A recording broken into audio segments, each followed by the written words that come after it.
আপনার মতামতটা প্রায় একই, তাই না? আপনি 50-এ বলে 5টা হুকুম দিয়েছেন, আমরা 5টা হুকুম 50-এ শুনেছি, এবং 51-তে বলা হচ্ছে যে এগুলোর সাথে একমত। 51-তে বলা হচ্ছে যে কখন এবং কার বউয়ের সাথে কতক্ষণ তিনি সেক্স করতে পারবেন, কাকে দূরে রাখবেন, কাকে কাছে আনবেন, এগুলি বলা হচ্ছে, এই তো? হ্যাঁ, আমি তো আপনার সাথে তো এটার সাথে একমত আমার সাথে। হ্যাঁ, আমি তো দ্বিমত করি নাই। আমি কি দ্বিমত করেছি? হ্যাঁ হ্যাঁ, না, দ্বিমতটা শুধু হলো ওই যে 52 নং আয়াত, আমি এটাই বলছি 52 নং আয়াত নিয়ে, যেমন লা ইয়াহিলু লাকান নিসাউ, অর্থাৎ এই আয়াতটা আমি সারমর্ম বলে দেই।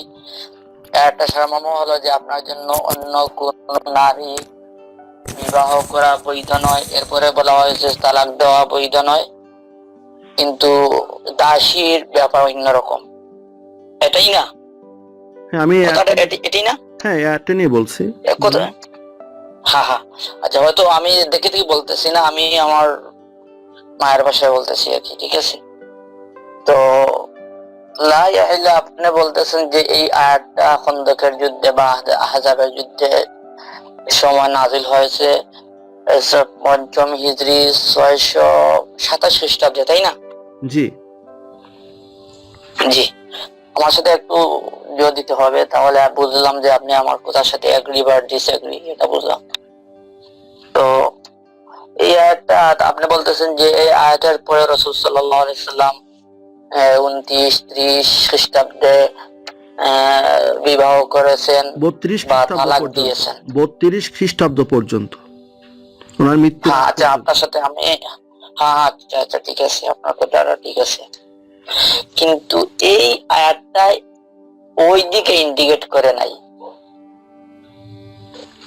কোন দিকে ইন্ডিকেট করে নাই বা কোন দিকে ইন্ডিকেট করেছে, সেই জন্য আপনি আমাকে কোনো ধরনের ডকুমেন্ট বা দলিল দিবেন। অবশ্যই, এটাই এই তো আপনি আমার সাথে পয়েন্টে আসলেন যে আমি ডকুমেন্ট ছাড়া বলবো কিভাবে। দেন ডকুমেন্ট দেন, আপনি কোন জায়গা থেকে কি ডকুমেন্ট। অবশ্যই, হ্যাঁ দেন, সেটা দেন।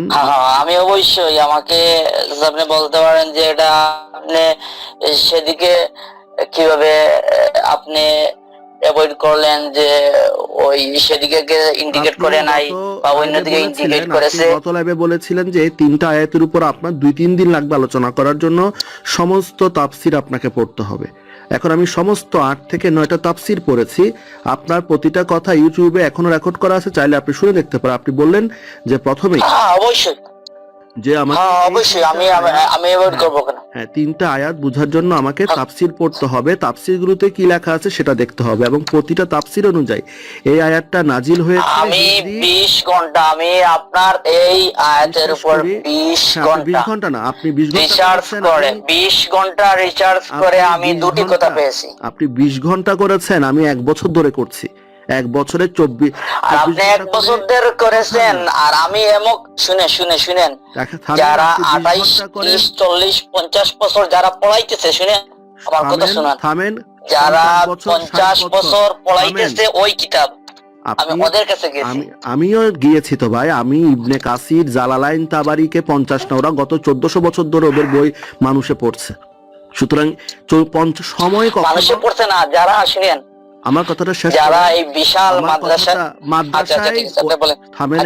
থামেন, মাদ্রাসায় যত বড় মানে আল্লামা হোক, মুফতি হোক, মাওলানা হোক, সে যদি কোরআন হাদিসের বিপক্ষে গিয়ে কথা বলে, তার কথাটা গ্রহণযোগ্য না, সে যত বড় হোক। এটা এক ধরনের ফ্যালাসি করতেছেন আপনি, যে ও 50 বছর ধরে পড়াচ্ছে তার মানে তার কথাটা হচ্ছে সঠিক, এটা মোটেও না। আমার কথা হচ্ছে ইসলামকে আমি মূল কথায় আমি আসছি, সেটা হচ্ছে যে এই আয়াতটা নাজিল হয়েছে 627 জানুয়ারি, ফেব্রুয়ারি, মার্চ, যে কোনো এক সময় খন্দকের যুদ্ধে, দ্য ব্যাটল অফ ট্রেন্চ, এটা হচ্ছে 5ম হিজরিতে। তার মানে 5ম হিজরিতে যে কোনো সময়ে এই আয়াতগুলো নাজিল হওয়ার পরে, যখন আল্লাহ নবীকে বলল তুমি এরপরে আর বিবাহ করতে পারবে না, তালাকও তুমি দিতে পারবে না, তবে দাসীদের ক্ষেত্রে ভিন্ন, এখানে একটা কথা বলা হচ্ছে। আর এখানে আরেকটা কথা বলা হচ্ছে, সেটা হচ্ছে যে এই ক্ষেত্রে নাকি যারা নবীকে হেবা করবে, যেটা 50-এ বলা হচ্ছে, যারা নবীকে হেবা করবে, সেই হেবার ক্ষেত্রে নাকি এই ব্যাপারটা নাকি নেই, মানে এই শর্ত নাকি আরোপ করা নাই। হেবার 50-এ বলা হচ্ছে, 50 লাস্টে, ঠিক আছে, ভাই আপনি না পড়লে আমি 50 পড়ছি তো, লাস্টে। আপনি 20 ঘন্টা পড়ার পর আপনার ঠিক আছে ঠিক আছে ঠিক হ্যাঁ 50-এ ঠিক বলা আছে, হয়েছে 50 লাস্টে বলা হয়েছে। হ্যাঁ হেবা করলে বা যে নারী নিজের ইচ্ছায় নবীকে স্বেচ্ছায় সমর্পণ করবে বিবাহের জন্য, সেক্ষেত্রে সে নারী নবীর জন্য হালাল, এই ক্ষেত্রে এখানে বলা হচ্ছে। কিন্তু যেখানে আল্লাহ সরাসরি বলে দিচ্ছে যে এরপরে কোন নারীকে গ্রহণ করা তোমার জন্য হারাম। কিন্তু এনে একটা বৈশিষ্ট্য আছে, আমাকে শেষ করতে দেন। কিন্তু এবার এনে একটা হ্যাঁ বৈশিষ্ট্য না, আছে। এখানে আপনি এই যে একটা আমি শেষ করি, এখানে আপনি কিন্তু একটা পয়েন্ট ছেড়ে দিচ্ছেন। আমি শেষ করি, আমার পয়েন্ট ছেড়ে দিলে আপনি পয়েন্টটা লিখে রাখেন আমি কোন পয়েন্টটা ছেড়েছি। এখন এর পরবর্তীতে যখন সরাসরি বলা হচ্ছে যে যদি নবীকে আর তিনি বিয়ে করতে পারবেন না, তিনি তালাকও দিতে পারবেন না, শুধু দাসীদের ক্ষেত্রে ভিন্ন। তার মানে 627 খ্রিস্টাব্দের জানুয়ারি থেকে মার্চের মধ্যে বা 627 খ্রিস্টাব্দ যদি আমি ধরি, পুরা 27 খ্রিস্টাব্দ ধরে সূরা আল আহজাবের আয়াতগুলো নাজিল হয়েছে, তাহলে দেখা যাচ্ছে যে 627-এর পরে আর কোন বিয়ে নবীর জন্য অ্যালাউ না।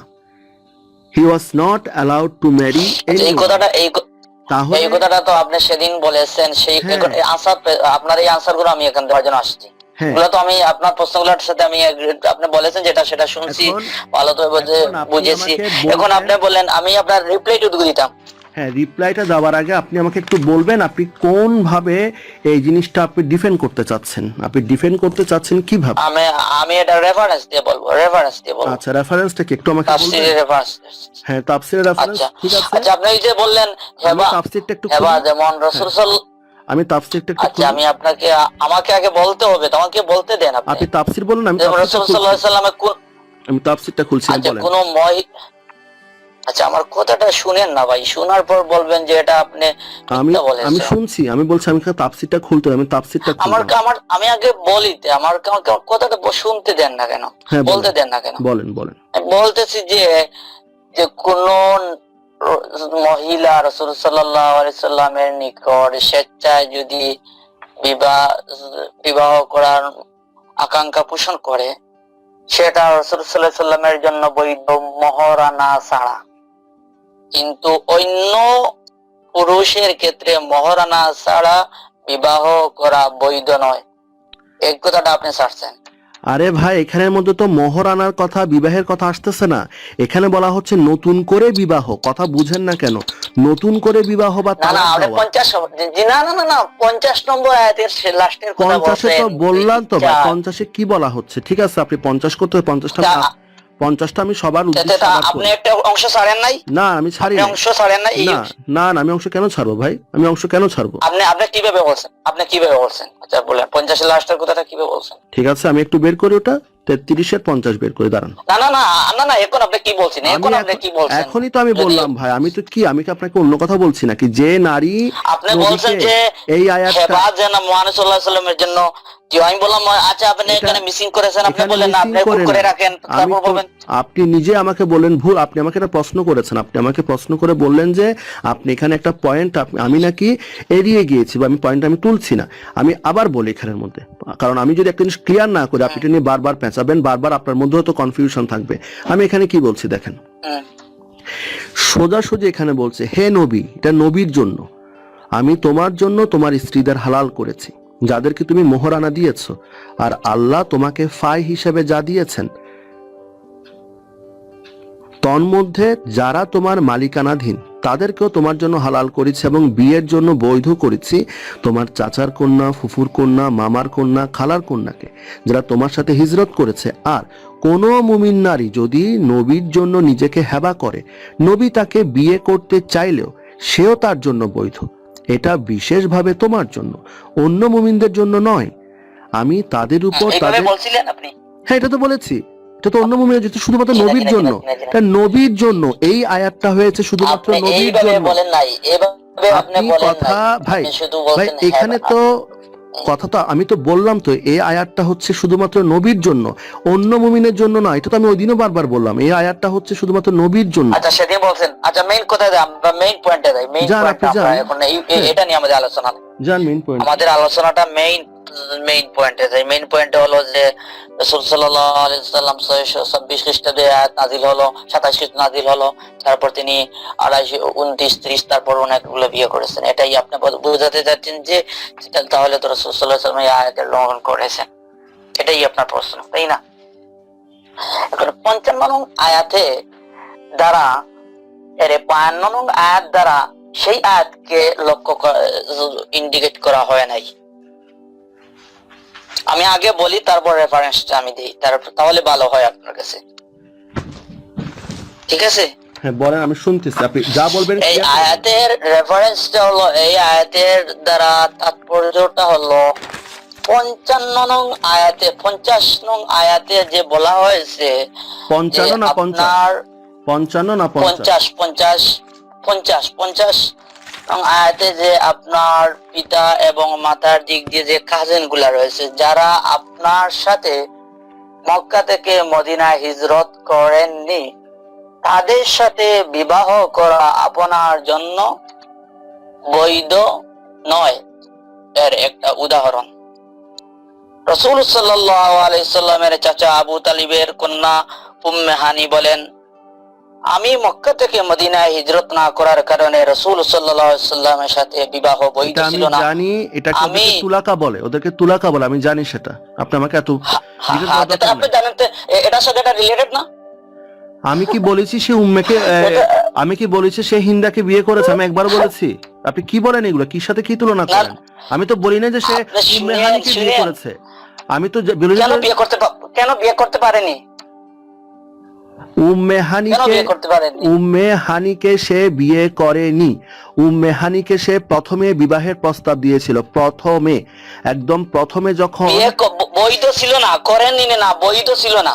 শেষ করি আমি হাদিসটি বলি, আমি তো আমাকে শেষ করতে দেন, তারপর আমি বলতেছি। একটা প্রশ্ন, আপনি এখানে উম্মে হানিকে আপনার আনার দরকার নাই, কারণ উম্মে হানিকে নবী 24 বছর বয়সে প্রথমে বিবাহের প্রস্তাব দেয়। এরপরে আবু তালিব তার সাথে নবীর বিয়ে দেয় না, একজন কবির সাথে বিয়ে দেয়। এরপরে নবুয়তের পরপরই উম্মে হানিকে নবী বিয়ে করতে চায়। যখন উম্মে হানিকে নবী বিয়ে করতে চায়, তখন উম্মে হানি আর রাজি হয় না। এর পরবর্তীতে নবুয়তের প্রায় ওনার মৃত্যুর কিছুদিন আগে, কিছু বছর আগে, উম্মে হানি আবার নবীকে প্রস্তাব দেয় যে এবার আমাকে বিয়ে করেন। তখন নবী বলে যে এখন আর বিয়ে করার কোন ধরনের স্কোপ বা সুযোগ আমার কাছে নেই। এখানে উম্মে হানির প্রশ্ন টেনে লাভ নাই, উম্মে হানিকে তিনি বিয়ে করে নাই, যাদেরকে বিয়ে করেছে তাদের কথা বলেন। আমি যে আমার কথাটা শেষ করতে না দিলে আপনাদের কোন কিতাবে আছে লেখা সেটা তো না বললে তো আমার কথাটা তো শেষ করতে দিলেন না।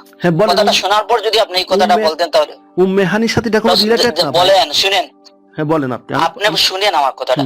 রাসূল সাল্লাল্লাহু আলাইহি সাল্লামের চাচা আবু তালিবের কন্যা উম্মে হানি বলেন, আমি মক্কা থেকে মদিনায় হিজরত না করার কারণে রাসূলের সাথে বিবাহ বৈধ ছিল না। এটা আমি দেখে একদম আমার মনের কথা বলছি না, আমি দেখে থেকে বলছি। এটা আমি পড়েছি, এই হাদিসটা আমি পড়েছি, এই হাদিসটা আমি পড়েছি। আরে ভাই বলি না তে, আমার বলা শেষ করতে দেন। কারণ আমি তুলাকের মধ্যে অন্তর্ভুক্ত ছিলাম। মক্কা বিজয়ের পর রাসূল সাল্লাল্লাহু আলাইহি সাল্লাম যাদেরকে হত্যা অথবা বন্দী না করে মুক্ত করে দিয়েছিলেন তাদেরকে তুলাকা বলা হতো। এখন আসেন, হযরত ইবনে আব্বাস কর্তৃক বর্ণিত আছে যে তিনি বলেছেন এই হিজরত কারিনী মুমিনারা ছাড়া অন্য স্ত্রী লোকদের বিয়ে করতে রাসূল সাল্লাল্লাহু আলাইহি সাল্লামকে নিষেধ করা হয়েছে। এই হাদিসটি ইমাম আহমদ রাহমাতুল্লাহি আলাইহি বর্ণনা করেছেন, ইমাম তিরমিজি রাহমাতুল্লাহি আলাইহি বর্ণনা করেছেন, ইমাম নাসাই রাহমাতুল্লাহি বর্ণনা করেছেন, ইমাম ইবনে জারির রাহমাতুল্লাহি আলাইহি বর্ণনা করেছেন। এখন হইল একটা পয়েন্ট, একটা কথা বলছি। আরেকটা কথা বলো, এই আয়াত দ্বারা বোঝানো হয়েছে যে রাসূল সাল্লাল্লাহু আলাইহি সাল্লামের জন্য অমুসলিম নারীদেরকে বিবাহ করা বৈধ নয়, কিন্তু সকল উম্মতের জন্য বৈধ।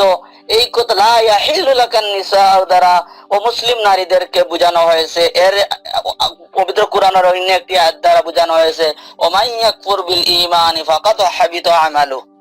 এখন আপনি যদি আমার বোঝানোর এখন বুঝলে আমাদের সিলেটি ভাষায় বলে বুঝ পাতা, না বুঝলে খেজুর। আপনি কি বললেন আমি কিছুই বুঝি নাই আসলে। এখানের মধ্যে আপনার ওই পয়েন্টটা আমি একটু ক্লিয়ার করি, আপনি যেটা বলতেছেন সেটা ক্লিয়ার করি। দেখেন, আচ্ছা বলেন। হ্যাঁ, কোনো সমস্যা নাই, এখানে তো আমি আর আপনি আছি, সমস্যা নেই। কেউ আয়াত নাম্বার 33-50 সম্পর্কে ইবনে কাসির লিখেছেন, মহান আল্লাহ তাআলা বলেন, যারা তোমার কাছে দেশ ত্যাগ করেছে। হযরত উম্মেহানি বলেন, আমার কাছে রাসূল আল্লাহর পয়গাম এলো, আমি আমার অপারগতা প্রকাশ করলাম, তিনি তা মেনে নিলেন, মানে বিয়ের প্রস্তাব এসেছিল। অতঃপর আল্লাহ তাআলা এই আয়াতটি নাজিল করেন। কোনটা? 33-50। আমি তার জন্য বৈধকৃত স্ত্রীর মধ্যে ছিলাম না এবং তার সাথে হিজরতকারীদের অন্তর্ভুক্ত ছিলাম না, বরং আমি মক্কা বিজয়ের পরিমাণ এনেছিলাম, আমি ছিলাম আজাদকৃতদের অন্তর্ভুক্ত। তাফসীর কারকগণ এই কথাই বলেছে। আসল কথা হলো, যারা মদিনায় রাসূল আল্লাহর সাথে হিজরত করেছেন, হযরত ইবনে মাসুদের কিরাতে রয়েছে। এরপর মহিমান্বিত আল্লাহ বলেছেন, কোন মুমিনা নারী নবীর নিকট নিজেকে নিবেদন করলে এবং নবী তাকে বিয়ে করতে চাইলে সেও বৈধ। এই আদেশ দুটি শর্তের উপর প্রযোজ্য হবে, অর্থাৎ হে নবী, মুমিনা নারী তোমার জন্য বৈধ যদি সে নিজেকে তোমার নিকট নিবেদন করে যে তুমি ইচ্ছে করলে তাকে বিনা মোহরে বিয়ে করতে পারো। তাফসির ইবনে কাসির 15 খণ্ড, অনুবাদ doctor Mohammad Mujibur Rahman, Islamic foundation, Dhaka থেকে প্রকাশিত, পৃষ্ঠা 829।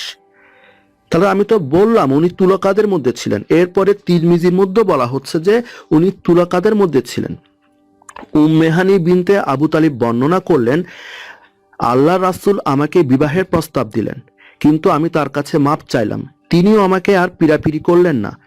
এরপর আল্লাহ সর্বোচ্চ নাজিল করলেন 33-50। উম্মেহানি বললেন, এইটা এই জন্য যে আমি তার জন্য আইনসঙ্গত ছিলাম না, কারণ আমি হিজরত করিনি, আমি তুলাকাদের মধ্যে একজন ছিলাম। জামে তিরমিজি 5ম খণ্ড, হাদিস নাম্বার 3214, পৃষ্ঠা 522, অনুবাদ হচ্ছে যে লেখক যিনি তিনি এটা অনুবাদটা করেছেন। তাহলে সোজা কথাই হচ্ছে উম্মেহানিকে তিনি বিয়ে করতে পারতেন না যদি উম্মেহানি হিজরতের সাথে থাকতো, যেহেতু পরবর্তীতে আরেকটা লাইন লেখা আছে একদম সবার শেষে যে যদি কোনো নারী নবীকে হেবা করতে চায় সেও তার জন্য বৈধ। তাহলে সেই ক্ষেত্রে যে কোনো নারী নবীর কাছে আসতে পারে, সে হিজরত করুক অথবা না করুক।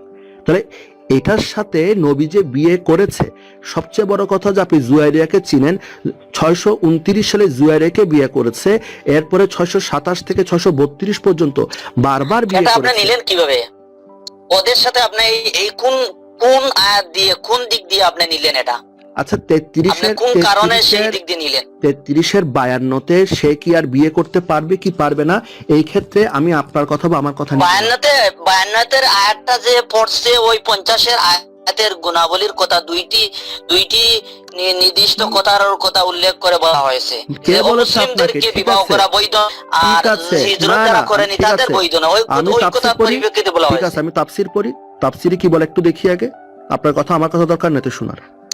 আমি তাফসীর পড়ি না, তাফসীর পড়তে দেন আমাকে। আমি কোন তাফসীর আপনি বলেন, আগে তাফসীর বলেন, আমি খুলি ওপেন করি। সবগুলো আমার কাছে আছে, আমি একটা একটা করে বলি, শুনবেন। আচ্ছা শুনেন, আচ্ছা বলেন, আপনি তাফসীর প্রথমে বলেন কোনটা? আমি প্রথমে সহজ বাংলায় আল কোরআনের অনুবাদ, সহজ বাংলায় আল কোরআনের ইবনে কাসির বের করেন, আপনি ইবনে কাসির বের করেন। আমি শেষ করি, আপনি বলবেন, কথাগুলো শুনুন। আপনি ইবনে কাসির বের করেন, আপনি বলবেন, আমি সেটা বের করব না তো। আমি ইবনে কাসির না, আমি 6 থেকে 7টা তাফসীর বের করব, তার মধ্যে ইবনে কাসিরও আছে। আপনি 50টা তাফসীর গ্রন্থ যদি পড়েন, তাহলে আপনি 50টা তাফসীর গ্রন্থ পড়লে কারি হবে না, বুঝছেন ভাই? আপনি 50টা তাফসীর গ্রন্থ না, আমি ইবনে কাসির বের করতেছি তো, আপনি আমাকে তো বের করতে দিচ্ছেন না, আপনি আমার কথা শুনতেছেন না। না, আপনি এখন যদি বের করেন, আমার কাছে বের করা আছে, আমি তাফসীরটা দেখতে পারবো। ঠিক আছে, আমি বের করতেছি, আমি তো এখন আমি কথাটা শেষ করতে দেন না, আপনি তোমাকে শেষ করতে দিচ্ছেন না। আচ্ছা, শেষ করেন। এটা হচ্ছে সহজ বাংলায় আল কোরআনের অনুবাদ, 2য় খণ্ড, সাইদ আবুল আলা মওদুদীর উর্দু তর্জমার বাংলা অনুবাদ। অনুবাদ কে করেছে? অধ্যাপক গোলাম আজম। গোলাম আজমকে আপনি ভালো করে জানেন। আমি প্রযোজ্য না। এটা গ্রন্থ না, এটা জাস্ট আমি অনুবাদটা পড়ছি, বাংলা তর্জমা করছি, না বাংলা না না আমরা তর্জমা।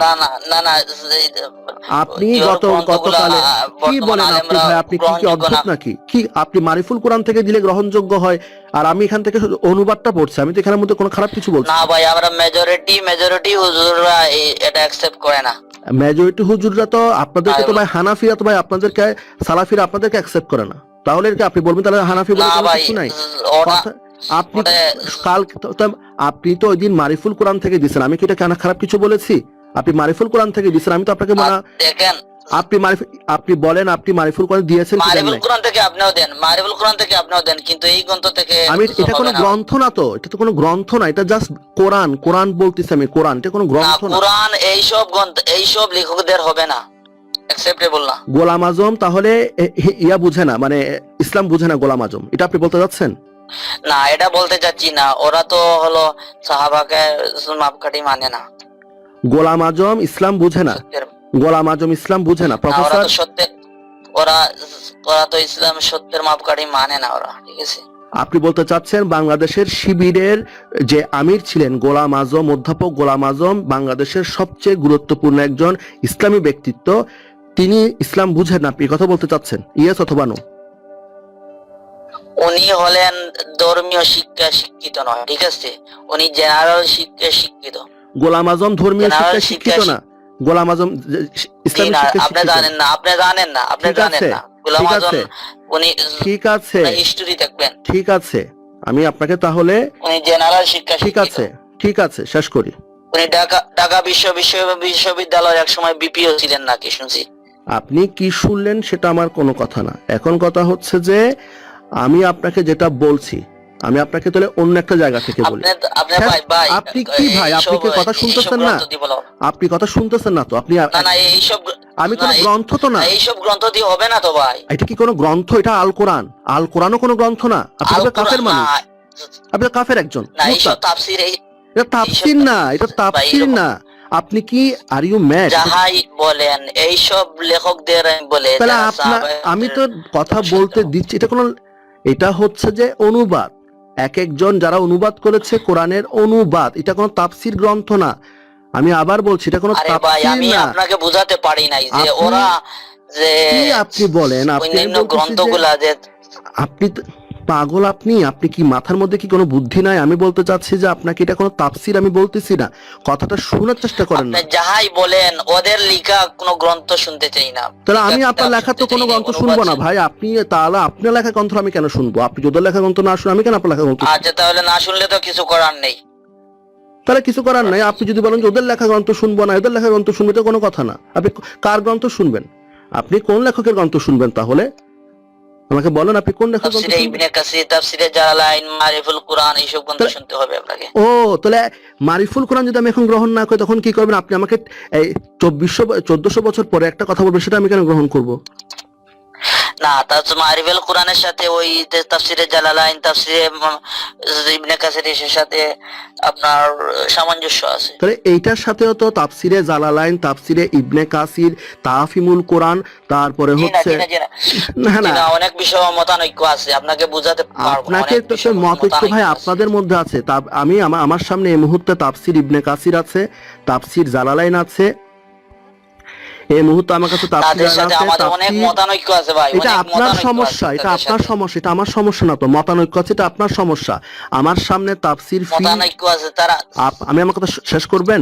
আপনি শুনেন। সরি ভাই, আপনি আমার কথা শেষ করুন। কিতাব বাদ দিয়ে যদি কথা বলতে চান তাহলে কথা বলেন, আর না বললে আমি তাফসীর ফি জিলালিল কোরআন, তাফসীর ইবনে কাসির, তাফসীর জালালাইন, তাফসীর তাফহিমুল কোরআন, চারটা তাফসীর থেকে কথা বলবো, তাও আপনি গ্রহণযোগ্য হবে না। তো গ্রহণযোগ্য কি ইসলামের? ইবনে কাসির তাহফিমুল কোরআন, ইবনে কাসির তাহফিমুল কোরআন, তাফসীর জালালাইন একটাও গ্রহণযোগ্য না। দুর্দান্ত ভাই। আপনি কোন দেশ থেকে ভাই? মাদানী? আপনি কি মাদানী নাকি? আপনি কি 5-6 বছর মদিনা থেকে লেখাপড়া করে আসছেন? দারুণ তো দেখি ভাই। আমি কি বলেছি তাফসীরে ইবনে কাসির কি গ্রহণযোগ্য নয়? কে বলছে? তাহলে আপনি তাহলে আপনি যে এখন বললেন তাফহিমুল কোরআন গ্রহণযোগ্য, মারিফুল কোরআন গ্রহণযোগ্য, কিন্তু তাফহিমুল কোরআন যদি গ্রহণযোগ্য তো মারিফুল কোরআন গ্রহণযোগ্য হয়, তাহলে এগুলো কেন হবে না? আপনি মিসকোট করছেন। আমি মিসকোট করতেছি না, আপনি বলতেছেন যাই দেন না কেন, আপনি যাই, আপনি আমি বলছি কি, শুনেন আমার কথায় আসেন ভাই, থামেন। বলছি তাফহিমুল কোরআন হবে না, আমি বলছি মারিফুল কোরআন হবে, তাফসিরে ইবনে কাসির হবে, তাফসিরে জালালাইন, এইসব গ্রন্থ হবে। আপনি এখনই বলছেন, আপনি বলছেন যে আপনি মারিফুল কোরআন গ্রহণ করেন। আপনি যদি মারিফুল কোরআন গ্রহণ করেন তো তাফহিমুল কোরআন সমস্যা কি? না মারিফুল কোরআন গ্রহণ করি, কিন্তু তাফহিমুল কোরআন গ্রহণ করব না। তো আমি যদি এখন বলি আমি তাফহিমুল কোরআন গ্রহণ করি, মারিফুল কোরআন গ্রহণ করব, তাহলে একই যুক্তি আমি যদি বলি, তাহলে আর কথা বলা দরকার নেই, রেখে দেন ভাই। তাহলে নবী কেন বিয়ে করলো এতগুলো? আচ্ছা, তাহলে সেটা নিয়ে বেকার আপনার সাথে আমার তো আর দরকার নেই, ঠিক আছে? আমি আপনার যতটুকু বোঝানোর জন্য। আপনি কি বুঝালেন? আপনি গেলেন উম্মে হানিতে, উম্মে হানির সাথে নবীর বিয়ের সম্পর্ক তো বুঝলাম না।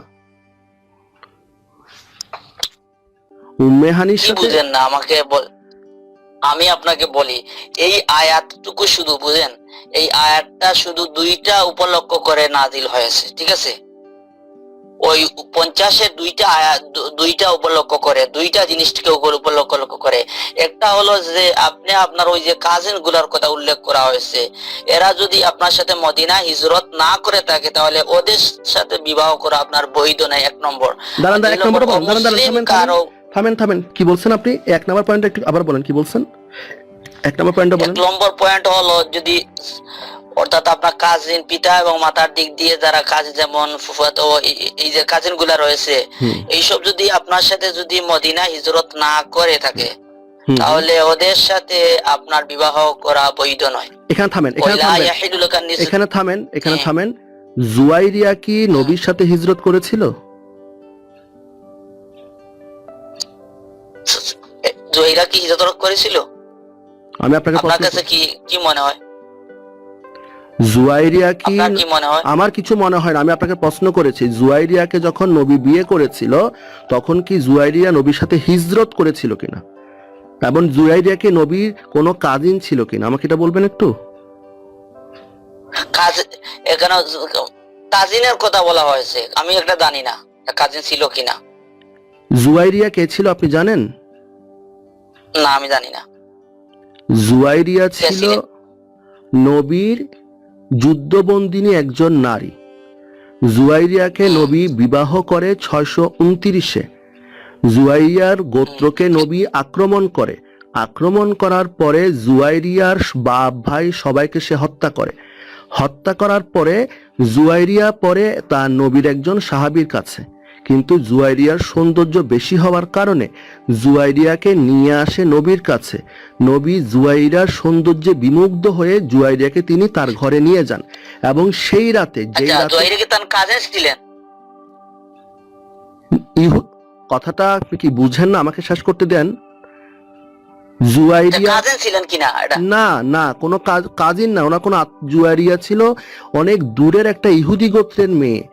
তার তাহলে তো বিয়ে করা বৈধ, ঠিক আছে? আপনি এখন বললেন যে যারা হিজরত করছে তারা ছাড়া বৈধ না, এখন বললেন যে হিজরত। আপনি আমার কথা বুঝেন নাই, আমার কথা বুঝেন নাই। কি বলেন? আমার কথা বুঝেন নাই আপনি। আপনি এখন বললেন আমার কথা বুঝেন নাই আপনি। জুয়াইরিয়া ওর সাথে হিজরত করে নাই। জুয়াইরিয়া ওর সাথে হিজরত করে না। দাদা নানা করলে এখানে হবে না। আপনি শুনেন, আপনি জুয়াইরিয়া ওর সাথে হিজরত করে নাই, প্রথম পয়েন্ট এক।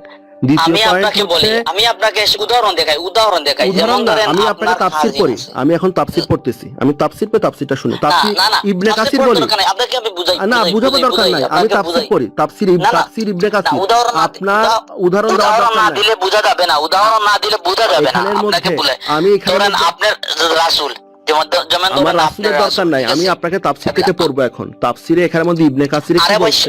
না, আমার উদাহরণ না শুনলে আপনি বুঝবেন না। আমার উদাহরণ না শুনলে আপনি বুঝবেন না। যেমন ধরেন আপনি রাসূল, ঠিক আছে? যেমন ধরেন আপনার কাজিন আছে, আপনার কাজিন আপনার সাথে মক্কায় হিজরত করেননি, ঠিক আছে? এসব যারা হিজরত করেছে তারা আপনার জন্য বৈধ, আর যারা হিজরত করেনি আপনার সাথে, ওরা আপনার সাথে বিবাহ করা বৈধ নয়। ওই কথাটা বোঝানো হয়। ঠিক আছে, তো ও তো হিজরত করে নাই, জুয়াইরিয়া তো হিজরত করে নাই, সেজন্য তো বৈধ না। জুয়ারি তো হিজরত করে নাই ভাই। বৈধ, এটাই তো ঠিক আছে, এই কথাই তো বলতেন। কি বলেন বৈধ আপনি? বলা হয়েছে যে অবৈধ ওরা, যারা কাজিনদের মধ্যে। কি বলেন? কোথায়? আপনি আমাকে দলিলটা দেন। আচ্ছা আপনি বললেন, আচ্ছা আপনি কটা দলিল বললেন, আপনি দেখি আমাকে ইবনে কাসিরের কি দলিল দেখাবেন, দেখান আচ্ছা দলিলটা। দলিল ওই যে উম্মে হানি যে নিজেই বললো। কি বললো? উম্মে হানি নিজেই তো বললো। আমাকে আপনি তাফসিরটা বলেন, তাফসিরের কত পৃষ্ঠাতে কথাটা বলতেছেন? আমার কাছে ইবনে কাসিরের দুই ধরনের ভার্সন আছে। আপনি তাফসিরের কত পৃষ্ঠায় কি বলছেন সেটা আমাকে বলেন, আমি তাফসির খুলে বসে আছি, আসেন। আচ্ছা আচ্ছা ঠিক আছে, দাঁড়ান। আপনার তাফসিরে হইল গিয়া জালালাইন। এখন বলেন ইবনে কাসির, আপনি ইবনে কাসির দেখান, আপনি ইবনে কাসির নিয়ে বসেন, ইবনে কাসির আমাকে দেখান, আমি ইবনে কাসির। আচ্ছা ইবনে কাসির আমি সবগুলাই আছে। ইবনে কাসির তাফসিরে ইবনে কাসিরে আছে, অর্থাৎ তাফসিরে ইবনে কাসিরে আছে।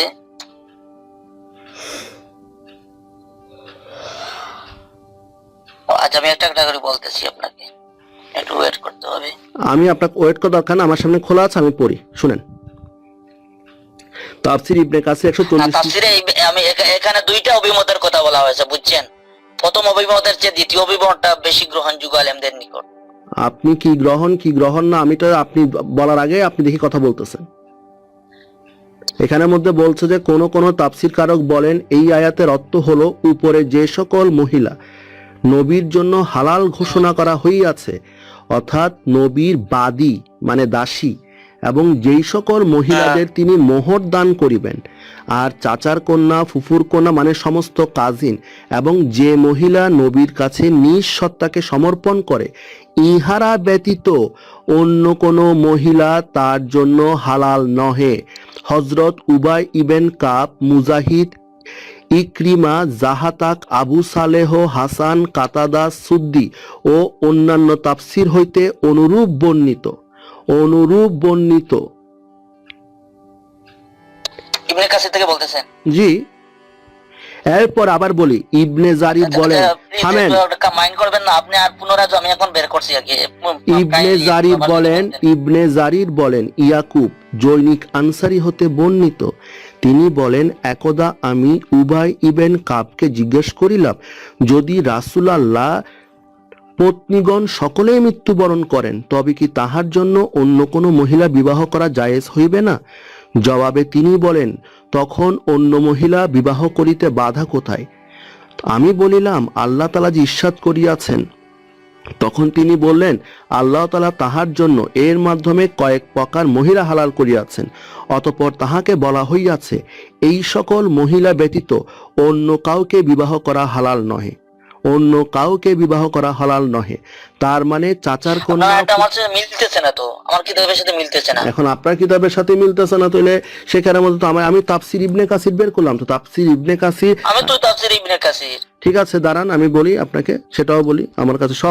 লা ইয়াহিলু লাকান নিসা, এই আয়াতের তরজমা করে 52 নম্বর আয়াতের যোগ করতেছেন না, তাফসীর করতেছেন না। আমি আপনাকে শেষ শুরু করি না, আপনি এভাবে তো 52 নং আয়াতের তাফসীর ব্যাখ্যা করতেছেন না। তাফসির ইবনে কাসির, আমি আপনাকে তাহলে ইয়াটা বলি, প্রকাশনীটা বলি। আপনার প্রকাশনী 835 না, প্রকাশনী হচ্ছে, আমি বলি আপনাকে, তাফসির ইবনে কাসির, মূল হাফেজ আল্লামা ইমানউদ্দিন ইবনু কাসির, অনুবাদ ডক্টর মুজিবুর রহমান, এটা হচ্ছে তাফসির ইবনে কাসির। এখন আপনি কোনটা পড়ছেন আমি তো জানি না ভাই, উৎসর্গ আমি দেখতেছি ওটা কোন লেখকের। Doctor Mujibur Rahman, doctor Muhammad Mujibur Rahman. এটা হলো হাফিজ ইমাদউদ্দিন ইবনুল কাসির, অনুবাদক ডক্টর মুজিবুর রহমান। ঠিক আছে তো, ঠিক আছে তো, আমি তো এটাই বলতেছি, অনুবাদক ডক্টর মুজিব। আমি তো আরেকটা বললাম নাকি? আমি তো এটাই বললাম। আচ্ছা এক মিনিট, সমস্যা নেই। পৃষ্ঠা কত বলছিলেন? 300 কত পৃষ্ঠা? 835 পৃষ্ঠা নাকি কি বলছিলেন? আপনি কি বলছেন আমি কি জানি, আপনি আপনারটা বলবেন, আমি কি আপনারটা বলে দিব নাকি? এখন তো সমান, এখন তো আমাদের কিতাব দুটোই সমান। হ্যাঁ সমান, আমি তো এটাই বললাম।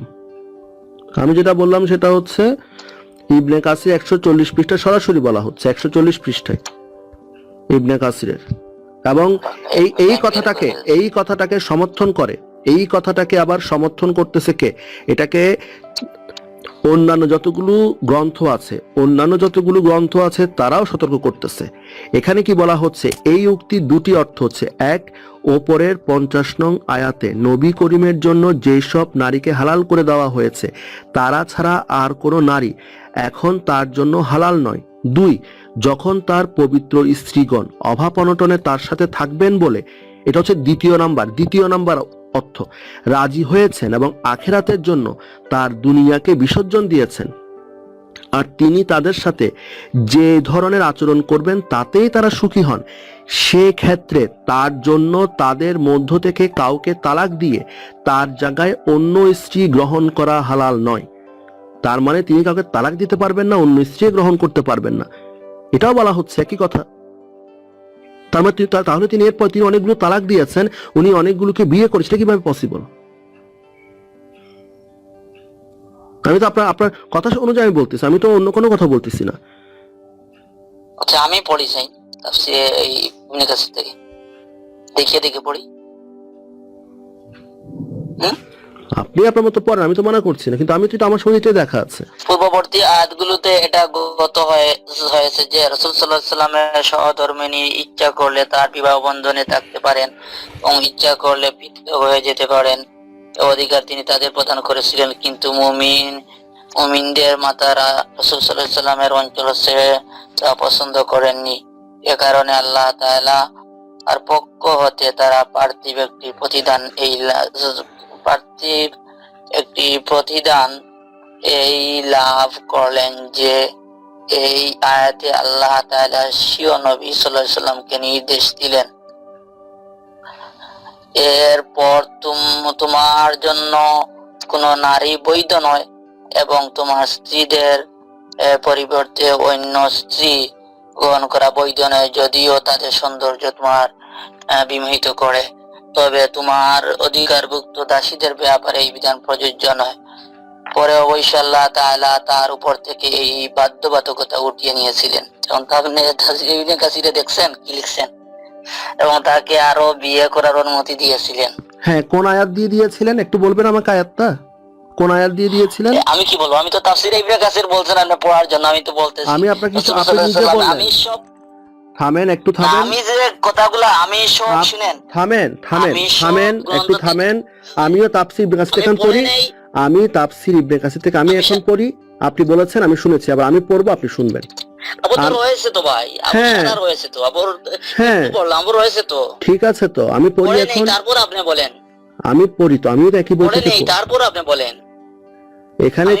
এখানে কি বলছে তাফসীর ইবনে কাসির? এখানেও বলছে হযরত ইবনে আব্বাস, মুজাহিদ, জাতা, কাতাদা, ইবনে যায়েদ ও ইবনে জারি অন্যান্য উলামায়ে কিরাম বলেন, রাসূলুল্লাহ যখন তাহার পত্নীগণকে ইখতিয়ার দিয়েছিলেন তখন তাহারা পার্থিব ধনসম্পদ গ্রহণের পরিবর্তে আল্লাহ ও তাহার রাসূল এবং পরকালে গ্রহণ করিয়াছিলেন। আলোচ্য আয়াতে উহার বিনিময়ে ঘোষণা করা হইয়াছে, রাসূলের পত্নীগণ পার্থিব ধন সম্পদের পরিবর্তে কেউ গ্রহণ করিলে উহার বিনিময় হিসাবে রাসূলকে নির্দেশ দিলেন তিনি যেন ওই সকল পত্নী ছাড়া অতিরিক্ত অন্য কোনো স্ত্রী গ্রহণ না করেন এবং তাহাদের পরিবর্তে অন্য কোনো স্ত্রী গ্রহণ না করেন, যদিও তাহাদের সৌন্দর্য তাকে বিস্মিত করুক কেনা, বাদীদের ব্যাপারে আপত্তি নাই। কিন্তু পরবর্তীকালে রাসূলুল্লাহ হইতে এই নিষেধাজ্ঞা উঠাইয়া নিলেও, এটা আপনি বলতে চাচ্ছেন তো তিনি অন্য স্ত্রী গ্রহণ করেন নাই? আপনি বলবেন যে এখন এটা আমি বুঝলাম, আপনি এখন এই কথাই বলবেন যে এই নিষেধাজ্ঞা উঠিয়ে নিয়েছে একটা পয়েন্ট, তখনও অন্য স্ত্রী গ্রহণ করেন নাই, যেন তাহার পত্নীগণের উপর তাহার বিশেষ অনুগ্রহ বিদ্যমান থাকে। তিনি এই আয়াত যখন নাজিল হয়েছে তখন বলতে চাচ্ছে যে 1 নাম্বার পয়েন্ট, তিনি বুঝাইতে চাইছেন এই আয়াত দিয়ে সে অন্য দিক বোঝানো হচ্ছে। এই আয়াত দিয়ে যে কাজিনদেরকে যারা হিজরত করেননি রাসূল সাল্লাল্লাহু আলাইহি ওয়াসাল্লামের সাথে, ওদের কথা বোঝানো হয়েছে যে ওদেরকে বিবাহ করা বৈধ নয়, ওদেরকে বিবাহ করা। আর মুসলিমদের কি বলে? আর মুসলিমদের